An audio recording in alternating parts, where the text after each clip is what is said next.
It was a sweltering July afternoon in 1967 when Tommy and Lily McCready set out to play by the river near their hometown. The air was thick with the scent of wildflowers and freshly cut grass, and the distant hum of cicadas filled the quiet streets. Tommy, always the protective older brother, held Lily's hand as they wandered toward the riverbank, their laughter echoing faintly against the tree line. Neighbors glanced curiously at the children but didn't think much of it. After all, it was common for kids to roam freely in those days. No one could have imagined that this simple walk would mark the beginning of one of the town's darkest mysteries. By mid-afternoon, shadows stretched longer over the river, and the townspeople began noticing the absence of the McCready siblings. Their parents, initially assuming the children had wandered slightly out of sight or been distracted by friends, didn't panic immediately. But when Tommy and Lily failed to return for dinner, anxiety began to take root. Searches of nearby woods, abandoned sheds, and hidden creeks turned up nothing. The only clue left behind were their small bicycles, lying abandoned near a bend in the river, their chains still dangling and wheels spinning faintly in the breeze. Rumors started swirling almost immediately. Some whispered that the children had run away, perhaps in a childish quarrel or to explore a faraway town. Others, however, were convinced that something far more sinister had occurred. Locals reported seeing fleeting shadows along the riverbank, though many dismissed these sightings as tricks of the light or overactive imaginations. Still, an uneasy feeling settled over the town, a collective dread that grew heavier with each passing hour. Children were kept closer to home, and even adults spoke in hushed tones about the river that swallowed the McCreadys. As the search efforts expanded, volunteers combed the surrounding countryside with flashlights and trained dogs, but the siblings seemed to have simply vanished. Authorities questioned anyone who might have been in the area that day, farmhands, travelers, and passing fishermen, but no one recalled seeing Tommy or Lily. The police were meticulous, sketching maps of the area, marking suspicious hollows and tunnels near the riverbank, and even draining shallow parts of the river in hopes of finding a trace. Yet every lead dissolved into frustration, leaving behind only the echo of children's laughter that no one could find. Days turned into weeks, and the town's initial hope began to fade into a deep, gnawing fear. Posters plastered on telephone poles, frantic phone calls to neighboring towns, and frantic prayers filled the air, but the McCready siblings remained nowhere to be found. Neighbors reported strange occurrences. The faint sound of giggling at night, glimpses of figures in the distance, and cold gusts of wind that seemed to follow the river's curves. Whatever had taken Tommy and Lily, or whatever had trapped them, remained hidden, leaving the town haunted by unanswered questions, restless nights, and the lingering sense that something unspeakably dark had begun that summer afternoon. As soon as the McCready siblings were reported missing, local authorities sprang into action. Police officers fanned out across the surrounding woods, along the riverbanks, and through abandoned buildings, calling out the children's names and listening for any response. The townspeople joined the search, bringing flashlights, ropes, and dogs, their faces pale with worry. The older residents recalled stories of the river being dangerous, of sudden drop-offs and hidden currents. But no one could have anticipated that 2 children could simply disappear without a trace in broad daylight. Each passing hour added a sense of urgency, the tension in the air thickening like fog over the river. Investigators scoured the area meticulously. They examined the river, waded into shallow waters, and even inspected tunnels that had long been sealed off. Every possible hiding spot, no matter how small, was searched. Yet, the siblings were nowhere to be found. Authorities interviewed neighbors, fishermen, and anyone who had been near the river that day. Some claimed to have seen shadows flitting along the edge of the water, but no one could give a clear description. Rumors began to spread as the investigation stalled. Some townsfolk whispered that the children had run away or been kidnapped, while others feared darker explanations. A few claimed to have heard eerie, unexplained noises near the river, soft cries, the rustling of unseen footsteps, or the faint echo of children laughing when no one was around. Though many dismissed these stories as imagination, a chilling unease gripped the town. People began locking their doors earlier, keeping a watchful eye on their own children, and avoiding the river that had once been a place of carefree play. Weeks turned into months, and the official investigation expanded. State police and private search teams were called in, bringing advanced equipment for the time, sniffer dogs, boats, and even rudimentary sonar to scan the riverbed. Every lead, however, seemed to dissolve into dead ends. A broken bicycle wheel here, a forgotten scarf there, small hints that only deepened the mystery. Each discovery teased hope but ultimately led to disappointment. The McCready family's grief grew heavier, and the town's collective anxiety morphed into fear of the unknown. What could have taken the children so completely from sight? Amid the frustration, investigators began to consider less conventional theories. Some speculated that the children may have wandered into hidden underground passages long sealed and forgotten, remnants of old mining operations or drainage tunnels. Others hinted at supernatural explanations, tales that older residents had whispered about the river claiming those who strayed too close. Though authorities officially dismissed these ideas, the stories only fueled local paranoia. The investigation, despite its intensity, was only scratching the surface of a darkness that would take decades to reveal, and a shadow over the town that refused to lift. Years passed, but the McCready siblings' disappearance never left the minds of the townspeople. Children who had grown up hearing the story recalled eerie moments near the river, the sudden, unexplained chills, or the fleeting shadow that seemed to dart just beyond the tree line. Fishermen claimed their nets would occasionally tangle around something that wasn't there, as if invisible hands were playing tricks on them. The river, once a place of summer joy, had grown sinister in the collective imagination, and whispers of the haunted McCready riverbank became common in town conversations, even among adults who refused to venture near the water after dark. Occasionally, travelers passing through reported strange occurrences. Car engines would sputter as they crossed the bridge near the river, lights flickering inexplicably. Hikers and campers said they heard soft, childlike laughter echoing through the woods long after sunset, though no one was in sight.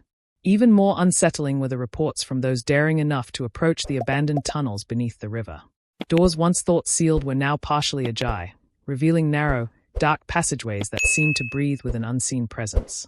Those who entered described a sudden, suffocating cold and the feeling of being watched, as though the tunnels themselves were alive. Local historians began to dig into the town's records, uncovering strange details about the tunnels near the river. Built decades earlier for industrial purposes, these passageways were abandoned when the river was redirected, yet some records hinted at hidden chambers and underground rooms never fully documented. Old newspaper clippings described minor disappearances and unexplained deaths along the river, incidents that had been dismissed at the time but now cast a darker shadow on the McCready case. The more the townspeople learned, the more they realized that the riverbank held secrets far older and more dangerous than anyone had imagined. Over time, objects began appearing along the river's edge, old toys, trinkets, and scraps of clothing that seemed decades out of place. No one could explain their origin, and investigators found no logical connection to recent visitors or local children. Some of these items were eerily similar to things the McCready siblings had owned, sparking new fear and speculation. Residents whispered that the river or the tunnels themselves were sending messages, reminders of the tragedy that had never been solved. The town's unease grew into a palpable tension, a shared anxiety that anyone could feel when stepping near the river after dusk. Perhaps most chilling were the few who dared to explore the tunnels themselves. Teenagers and thrill-seekers would venture inside with flashlights and cameras, only to return pale and shaken. They spoke of shadows that seemed to move independently, walls that echoed with whispering voices, and sudden, unexplained gusts of freezing air. One young man swore he saw two small figures crouched in a dark corner, disappearing before he could blink. These unsettling clues, dismissed by skeptics as tricks of the mind, added layers of terror to the mystery. The McCready disappearance had transformed from a tragedy into a haunting enigma, leaving the town gripped by fear and desperate for answers that remained just out of reach. It wasn't until 2023, more than half a century after the disappearance, that the first real breakthrough occurred. A group of urban explorers, fascinated by abandoned places and local legends, decided to investigate the river tunnels that had long been sealed off. Equipped with headlamps, cameras, and a sense of daring curiosity, they navigated the overgrown path to the river's edge. The air was heavy with the scent of damp earth and decay, and the faint trickle of water echoed ominously through the trees. Locals watched from a distance, some intrigued, others whispering warnings about disturbing a place that had been hiding a terrible secret for decades. The explorers approached the tunnel entrance with caution. Years of neglect had left the stonework crumbling, roots snaking through cracks, and debris scattered across the ground. As they squeezed through the narrow passageway, their flashlights illuminated strange carvings on the walls, marks that looked almost like scratches or tally marks, etched by hands desperate to leave a message. The deeper they went, the colder the air became, and a chilling silence replaced the occasional drip of water. Something about the tunnels felt alive, as though unseen eyes were watching every step, waiting, and following them with invisible intent. Hours passed as they navigated the labyrinthine passageways, documenting every twist and turn. Suddenly, one of the explorers stumbled upon what looked like a collapsed wall, partially hidden behind a thick layer of dirt and debris. With careful effort, they began to remove the rubble, revealing a hidden chamber no one had seen in decades. Inside, the room was small and cramped, but its contents were haunting. Dust-covered toys, faded books, and makeshift furniture hinted at the presence of someone who had lived here, trapped and unseen. The explorers exchanged uneasy glances, the weight of the discovery sinking in. The place had been inhabited, possibly by the missing McCready siblings themselves. Among the debris, one of them found a small journal, its leather cover cracked with age. The initials TM were faintly scrawled on the front, immediately sending a shiver down their spines. Flipping through the pages revealed messy handwriting, hastily scribbled notes, and strange observations about the tunnels. The journal spoke of fear, isolation, and the constant presence of a shadowy figure that seemed to stalk the occupants. Each page added more layers of dread, suggesting that whoever had been living here had been aware of something sinister that lurked within the tunnels, something that may have been responsible for keeping them hidden from the outside world. Excitement mingled with terror as the explorers realized the significance of their find. After decades of dead ends, they had stumbled upon a location that had remained untouched for more than 50 years. Their discovery sparked a flurry of calls to authorities, historians, and the media, but the explorers themselves could barely process the gravity of what they had found. The tunnels were no longer just abandoned passageways. They were the key to a decades-old mystery that had haunted the town for generations. The air inside that hidden chamber seemed thick with history and despair, as though the very walls had absorbed the terror of the past, and the story of the McCready siblings was finally on the verge of being revealed. The discovery of the hidden chamber sent shockwaves through the community once authorities were alerted.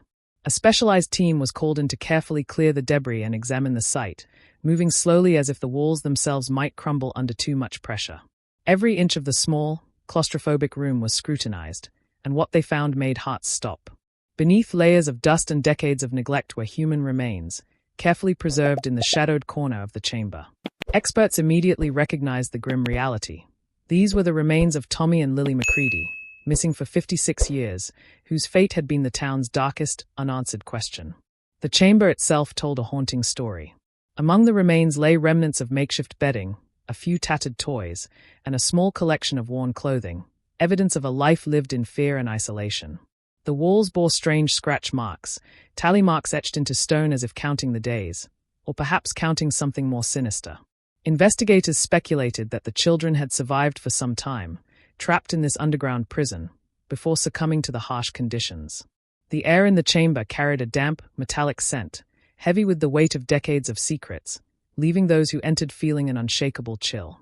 Among the artifacts was the faded journal labeled TM. Pages revealed that the siblings had been aware of a shadowy presence in the tunnels, describing fleeting glimpses of figures moving in the darkness, whispers that seemed to follow them, and the suffocating loneliness of being trapped underground.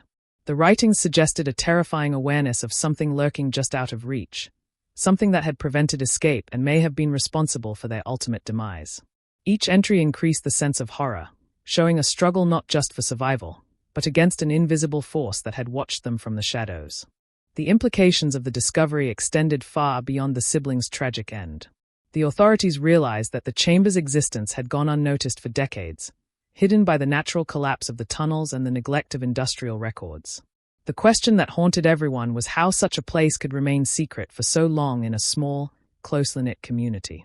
Experts combed through the area, noting structural anomalies, hidden nooks, and tiny passageways that hinted at an even larger network beneath the river, possibly used for clandestine activities that had long been erased from town memory. The thought that someone, or something, might have been actively keeping people away added an extra layer of dread to the revelation. As news spread, the town collectively held its breath. For the first time in more than half a century, answers were emerging, but they were bitter and terrifying. The discovery confirmed every chilling rumor whispered over the years.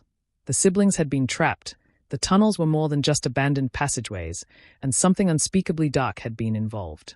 Families revisited old memories, historians scrambled to document the event, and paranormal enthusiasts speculated endlessly about the presence described in the journal. The town had unearthed a piece of its darkest history, one that would haunt its residents forever, leaving a lingering question. What else lay hidden beneath the river, waiting to be discovered. As investigators delved deeper into the tunnels and examined the evidence left behind, the full horror of the situation began to emerge.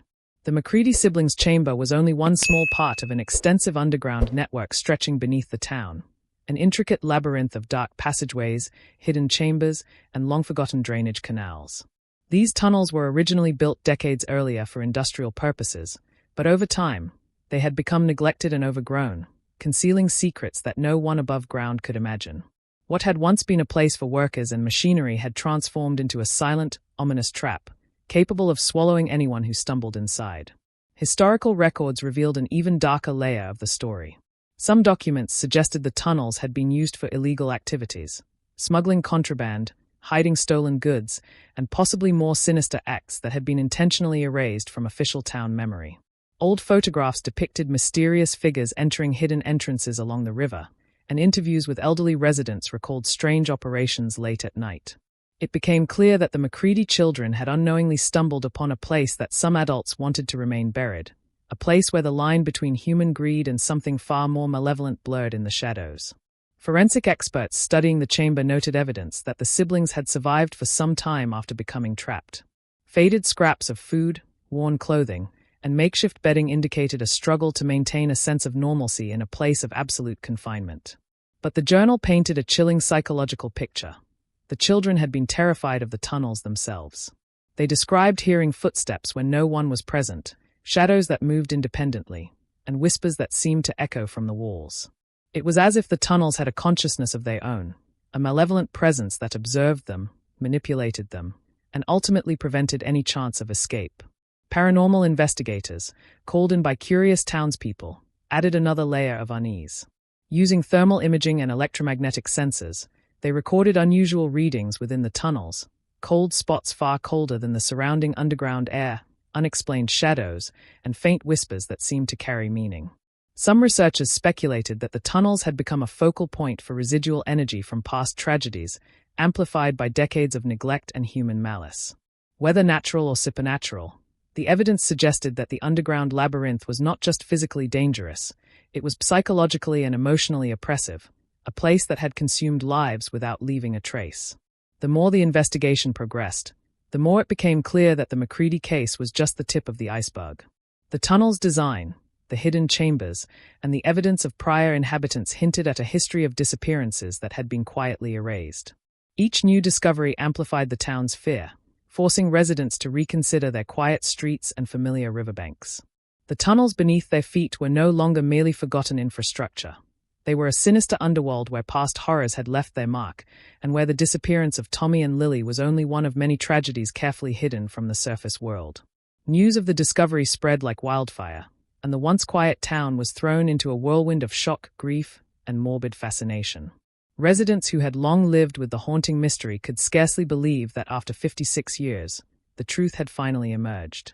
The streets, which had been peaceful for decades, buzzed with reporters, historians, and curious onlookers eager to glimpse the tunnels that had claimed the McCready siblings.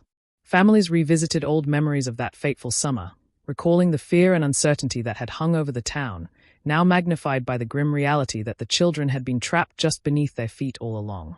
Public gatherings and memorials were organized to honor Tommy and Lily, with townspeople laying flowers at the riverbank and lighting candles in remembrance. The discovery forced the community to confront decades of silence, suspicion, and unanswered questions. For some, it was closure. For others, it was the beginning of a renewed fear. Children were warned once more about the river and its surrounding tunnels, and parents shared hushed tales of shadows and whispers that had haunted the town for generations. The McCready siblings' story became a cautionary tale, a chilling reminder that the seemingly ordinary landscapes of everyday life can conceal unimaginable horrors. Local authorities faced immense pressure as well. Investigators were tasked not only with documenting the site and securing evidence, but also with answering questions the town had long avoided. How had the tunnels remained hidden for so long? Were there more secret chambers? And, most hauntingly, had anyone else fallen victim to the labyrinth beneath their feet? As they combed through historical records and forensic evidence, authorities uncovered hints of prior incidents, disappearances and deaths quietly erased from public knowledge. The McCready case, it seemed, was part of a broader, darker history, woven into the town's very foundation. The discovery also drew paranormal investigators and thrill seekers from across the country, eager to explore the tunnels and document unexplained phenomena. Reports of cold drafts, flickering lights, and shadowy figures reignited the town's collective fear. Even skeptics could not deny the eerie presence that seemed to linger around the tunnels, a palpable tension that made each visit unnerving. Locals shared stories of hearing faint cries near the river at night or glimpsing silhouettes moving in the darkness, accounts that mirrored the experiences described in the siblings' journal decades earlier. It was as if the tunnels had absorbed their fear, and now the town could feel it too. Despite the attention and investigation, an unsettling truth remained. Some secrets refused to be fully uncovered. The McCready siblings' fate was known, yet the tunnels beneath the river still whispered of horrors yet uncharted. The town would never again see the river or the abandoned underground network the same way. Generations grew up with the story, passed down in hushed tones, and the shadow of that summer of 1967 lingered in the hearts of all who lived there. Residents knew that the past had finally emerged, but the presence of something dark, hidden, and relentless beneath the surface would remain a haunting legacy for years to come. As the town struggled to come to terms with the truth, one haunting thought remained. Some mysteries are never truly solved. The McCready siblings were finally found, but the tunnels beneath the river still hold secrets no one has uncovered. Shadows move where the light doesn't reach, whispers echo where no one stands, and the darkness waits patiently for anyone who dares to enter. The story of Tommy and Lily serves as a grim reminder. Sometimes, the past doesn't stay buried, and some horrors are closer than you think, lurking just beneath the surface, watching, waiting, and reminding us that even in daylight, fear can hide in plain sight.